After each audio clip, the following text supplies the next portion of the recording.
Drew says, with so many concerns about the leadership of our shepherds, how should we communicate these concerns, and what would that look like? Well, that's a good question, because there's a lot of people, that are concerned.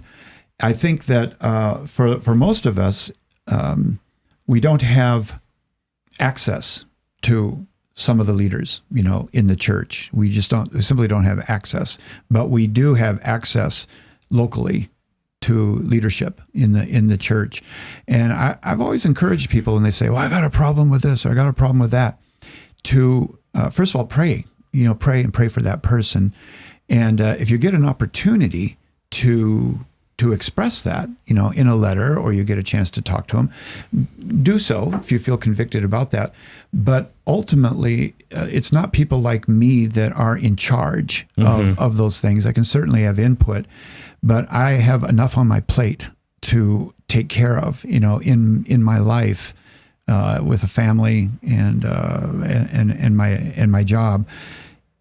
And I think that there are a lot of people who are out of their wheelhouse, out of bounds, when they take it upon themselves to be the correctors, of the church. So it's above my pay scale, but I can certainly pray. And I often think that way about righteous anger. Too often we point to Christ's righteous anger in the temple, right, to justify our own anger, which so often goes off the rails because we're not the second person. And there is righteous anger and unrighteous anger. Righteous anger is that when something happens that causes you to be angry, the church teaches us that is a flag and a possible opportunity to bring about change. And so, for example, one lady, her daughter was killed by a drunk driver. She went to the penal stage of the penalty for this, and the guy got about 3 months in the local jail. She was outraged, angry. Now, she could have went out and got a gun and said, I'll bring justice. She could have hired someone, but she didn't. She started to go to all the courts around the country to see how they were sentencing the drunk drivers. She was outraged. And what did she do? She started Mothers Against Drunk Driving. She took it as, my anger is a flag and an opportunity to do something to bring about the good and the restoration. But a lot of times we become angry and it's just plain selfishness.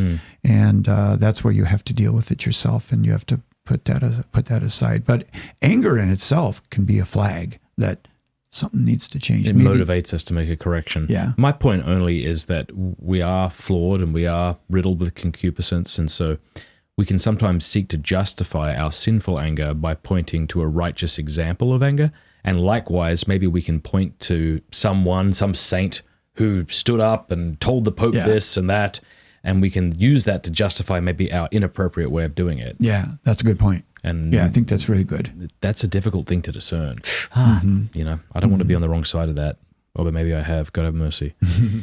Hey, thanks so much for watching. Please be sure to like and subscribe and leave a comment below letting us know what you thought about the video.